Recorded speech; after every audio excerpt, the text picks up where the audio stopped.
Okay, guys, welcome to week 2.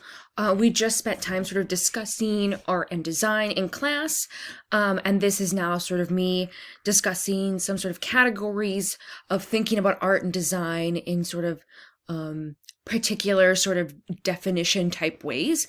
As I talked about in class, there are definitely sort of crossovers between these things as well. So I don't necessarily agree that these are hard and fast rules to art and design, but I want to give you some kind of criteria to think about when contemplating the idea of art versus design.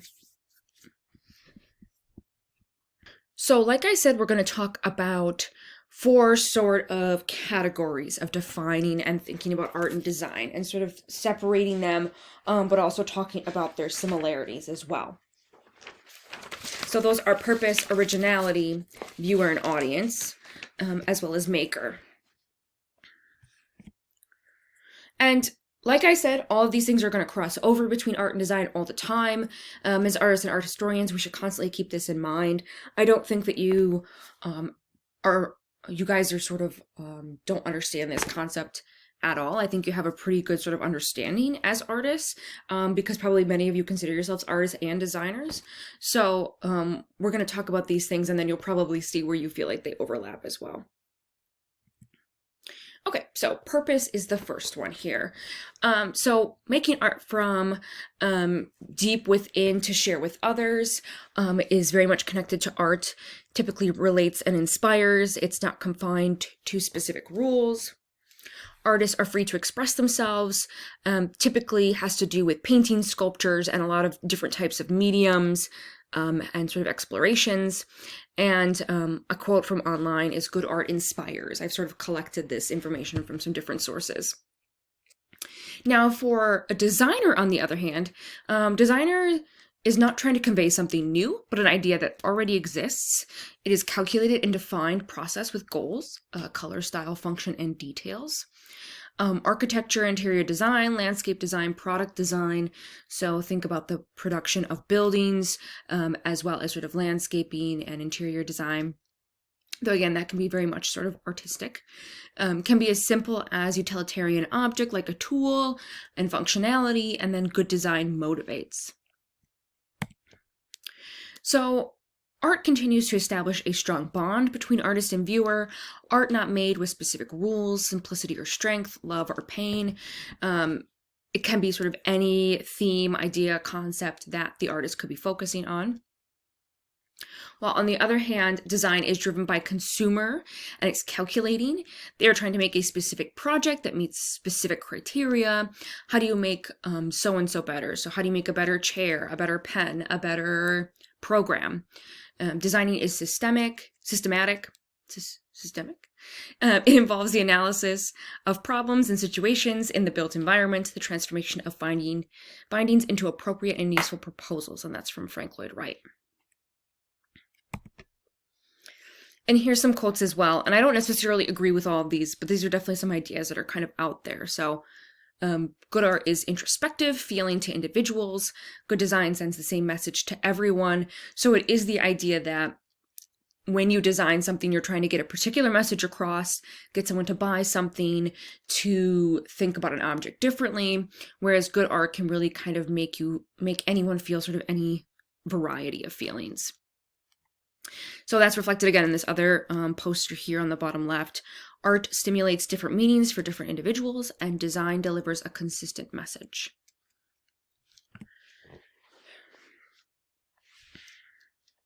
Here are some quotes by a designer, Massimo Vignelli. Design is not art, design is utilitarian, art is not, which I tend to disagree with. And in design, be logical, search for truth, be clear.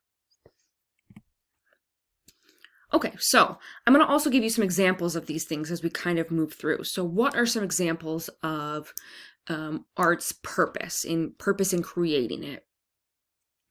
So this is Caravaggio's Calling of St. Matthew that's in the Contarelli Chapel in Rome, painted during the Baroque period. Caravaggio is a very famous painter during this time.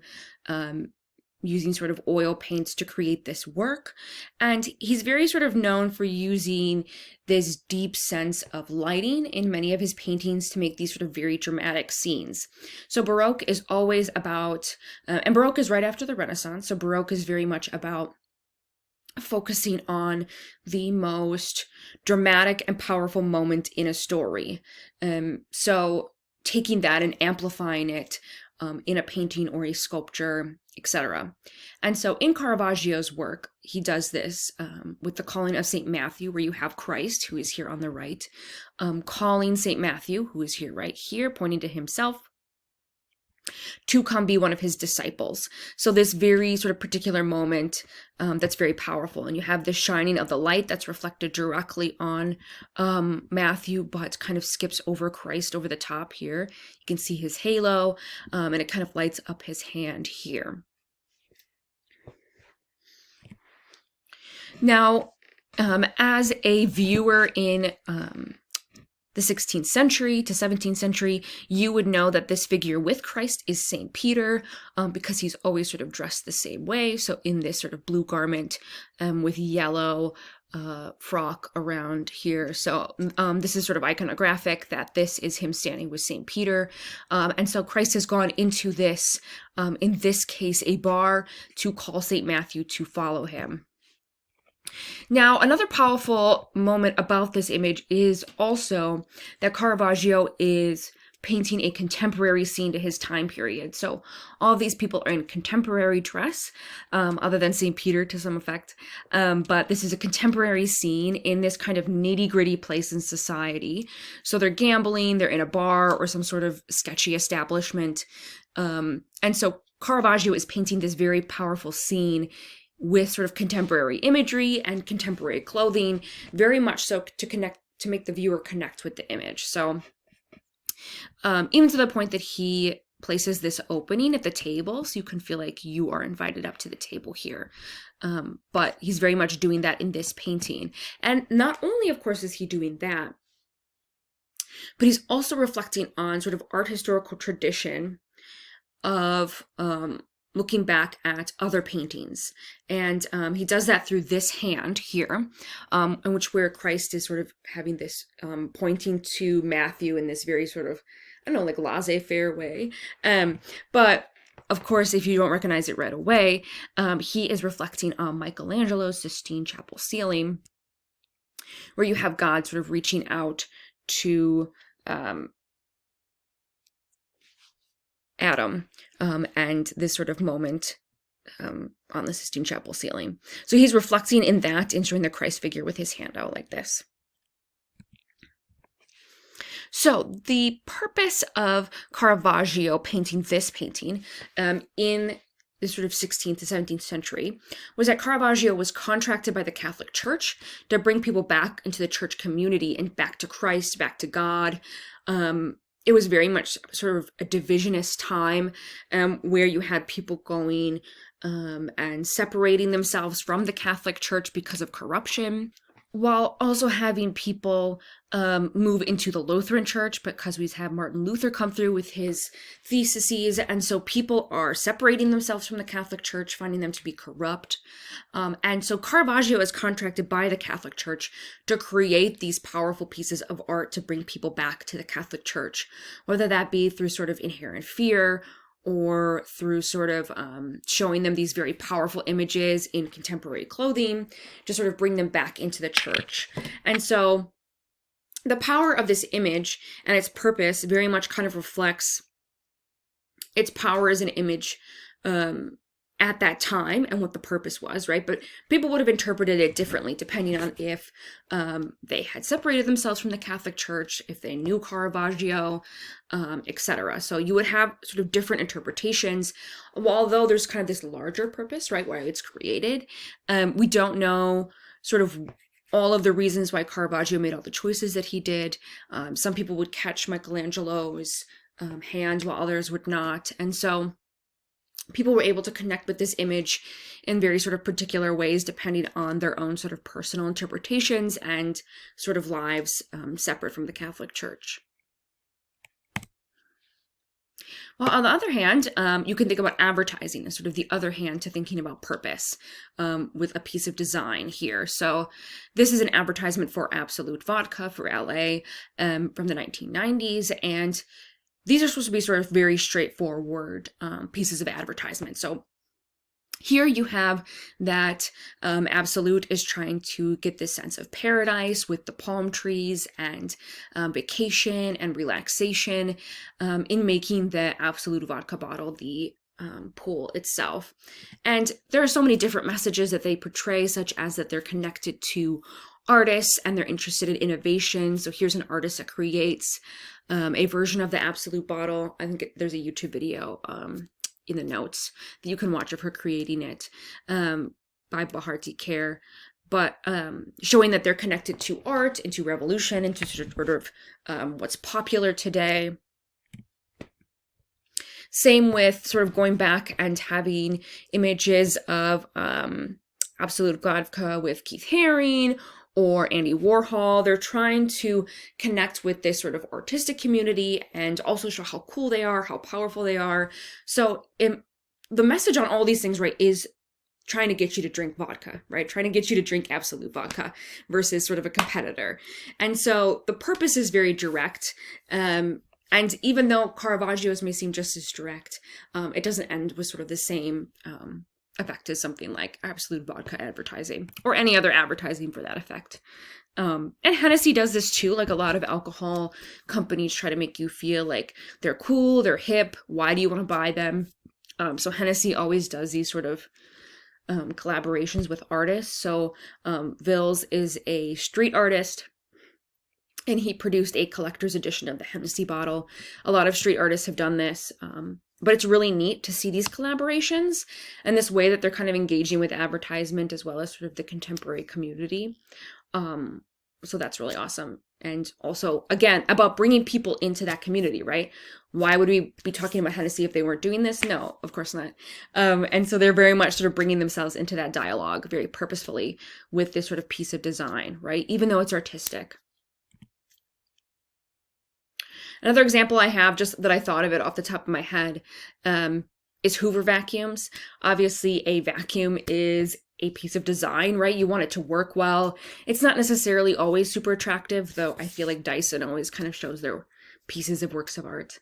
But in Hoover vacuums, they're very much a piece of design. They have to work, they have to do their job, etc. Versus Jeff Koons has many works of art where he has taken old vintage Hoovers and put them into sort of glass cases as pieces of art. So he's turned these design objects into pieces of art that will never work in their sort of traditional way, and so has created them and moved them from their purpose of sort of cleaning, right, or doing their function to pieces of art.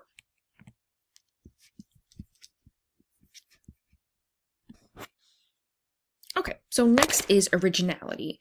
In art, it's usually based on the artists and their own personal individuality. Good art has taste and is unique or new, open to lots of interpretation, doesn't often have just sort of one particular interpretation or idea. So it is open to a lot of different ideas and interpretations based upon the viewer and their own sort of personal experiences, like we talked about with Caravaggio's work. Then, on the other hand, design is kind of based on trend. So you don't necessarily want it to be unique. You want it to be based kind of on something that is particular, is straightforward, and kind of based in the trends of what's going on today, what's interesting, what's valuable, what do people need, what do they not need. It doesn't have to be good for you to understand what it's conveying, like advertisement or format text. It has to make sense and usually conveying a very particular message. Okay, so here we have a lamp by Tiffany. Instead of being sort of a purely functional design object that's meant to do sort of a specific thing, instead we have here sort of a very sort of fanciful, highly sort of artistic interpretation of a lamp. So not something that's directly functional, other than, yes, it does work like a lamp, but it's about sort of the name Tiffany, as well as the creativity and using stained glass and the type of sort of foliage that the sort of Tiffany studio produced. Versus on the other hand, you have sort of purely functional objects like sort of traditional lamps as a whole. There's obviously places where art and design overlap in sort of lighting, and I'm going to show you a couple examples, but these are sort of straight up functional design objects, right? They do their job, they do them well, and people are continuing to try to improve them. On the other hand, you can see art and design come together in things like IKEA lamps or other productions where they're thinking not only about sort of the functionality of the object, but also how they work in the space, connecting with kind of interior design and other elements as well. So you can think about the Bauhaus, right? These are some Bauhaus light fixtures. How are they similar or different in connecting with sort of art versus design, right? We study Bauhaus when we talk about art and art history. Is it a piece of design, or is it a piece of art, or is it both? So like I said, these things cross over. They're very connected and interconnected with one another in the way that we think about objects being produced. The third section is art versus design in viewer and audience. So for art, good art is interpreted and has multiple interpretations by each audience member. No one person can have the exact same interpretation.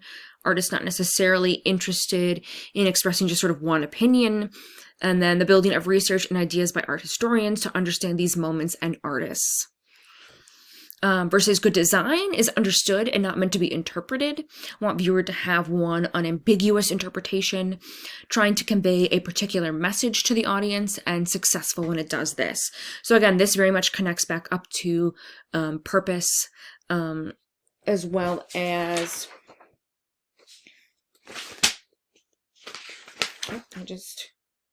originality.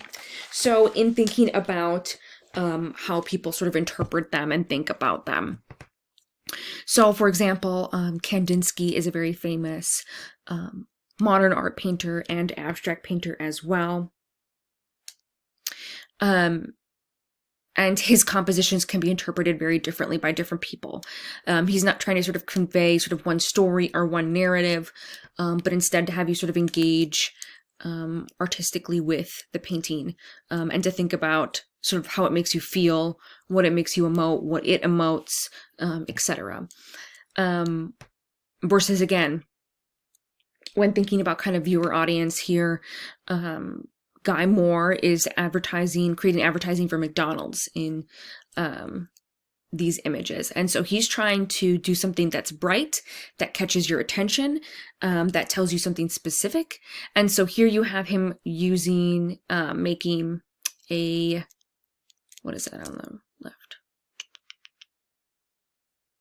An Egg McMuffin, and then fries, and then a burger. And so, and using them, and creating them with sort of iPhones, right? So using technology and thinking about technology, because he's trying to tell you that mobile ordering is here, and you can now order McDonald's on your phone. And so using phones to create these very famous images of fast food.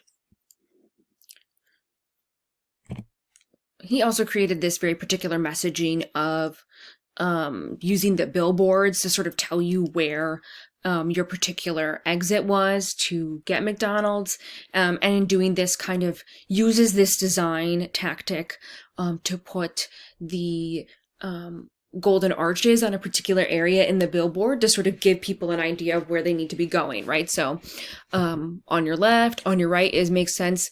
Next exit, right? This looks like an exit off the highway. And then you just missed us, right? This is a turning around, right? This is like a U-turn.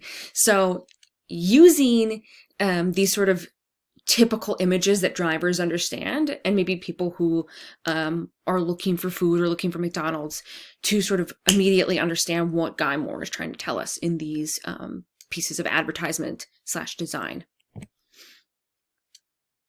I definitely think, again, crossovers, keep thinking about crossovers, right? So here we have two posters designs for the film Vertigo, one by Saul Bass on the left, and then one of the traditional ones from the right when the Vertigo originally came out. So Saul Bass is typically considered a designer. He designs these very famous sort of abstract versions of masterpiece films like Alfred Hitchcock's film, like Vertigo, and creates these really sort of gorgeous simplified images to give you a sense of what is going on in the film in this very sort of minimalistic way. And so not only is he using design to sort of bring down all of these kind of chaotic elements of the right cover into the left cover, but also to sort of portray a particular message, an idea. But this is very much sort of considered on the cusp of what is art and what is design, right? Does it give you the same interpretation for every person? It's hard to say, right?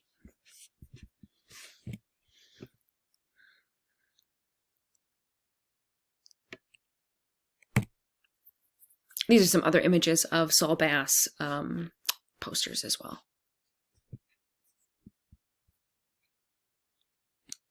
So this last one is art versus design, the maker. So, and this is one that I kind of disagree about, like I talked about in class. Good art is talent. I don't necessarily think that good art is talent and good design is skill. Think about how those are sort of intrinsically corrupt in that you obviously have to practice to be a good artist as well. But good art is supposedly, I put air quotes, though you can't see me, artistic license of an individual, have to have some sort of ability and desire to make art, versus a designer can learn design, usually needs to be learned to understand what people like and interpret that to make good design. And then you have sort of the series of tests that people go through to sort of decide if audience understands what's going on in the image, what's important about the image, etc. So I definitely think maker is a big proponent to understanding kind of art versus design, because it usually tells you like if they're an artist or designer, because usually a person will have a preference. So Philip Treacy, for example, is a very famous artist in that he creates these very sort of fantastical hats, but they have this very sort of functional purpose in that people do wear them, right? So this is Kate Middleton wearing one on the right here, as well as this one. Here's Meghan Markle wearing them as well. So very much more part of sort of British society and culture than it is about, is in our culture. And then you have sort of the utilitarian version, right? The design version, where you have sort of Nike producing hats that do what they're supposed to do, right? They have the swoosh on them to identify what brand they are, but it is also about sort of the function of the hat. Does it keep the sun out of your eyes? Is it a valuable hat, right? Etc. So, and of course, those things, again, crossover, right? Philip Treacy and Alexander McQueen have worked on hats. These are definitely not functional in any sort of capacity. They're very artistic, very avant-garde, not things that would function in sort of daily life in any capacity. And of course, he's produced the hats for Lady Gaga as well, so he's very famous for that. But these sort of hats that are much more whimsical, a part of this sort of staged costuming, is very different from sort of the design elements of a traditional hat, quote-unquote hat. I just learned recently that he also made the hats in Harry Potter for the Fleur Delacroix group of wizards, which is neat. And again, you can think about this as shoes as well. So you have Kobe Bryant's design version on the right versus a Keith Haring version of a shoe. Which one is more functional? Which works better? Are they comfortable? Do they have value as sort of a shoe, right? Are you going to wear the Keith Haring shoes? Maybe, maybe not. But there's all of these sort of connections between artists producing not only sort of functional objects, but also sort of artistic versions of those objects as well.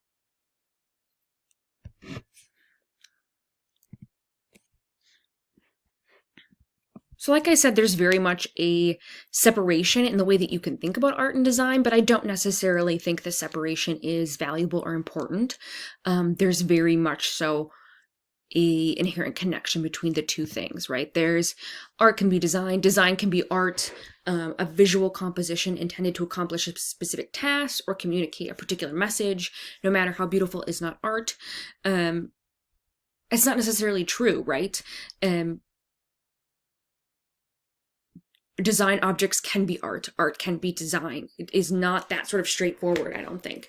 And that's maybe just my opinion, but it seems to me that in some of these articles that you'll be reading this week for your assignment, that designers have this inherent intent to separate themselves from artists, and I don't really see the point of that. I think that they're very sort of intrinsically intertwined, that space between art and design is very, very important to how we understand both sort of concepts as a whole. So we'll see if you agree or disagree with me.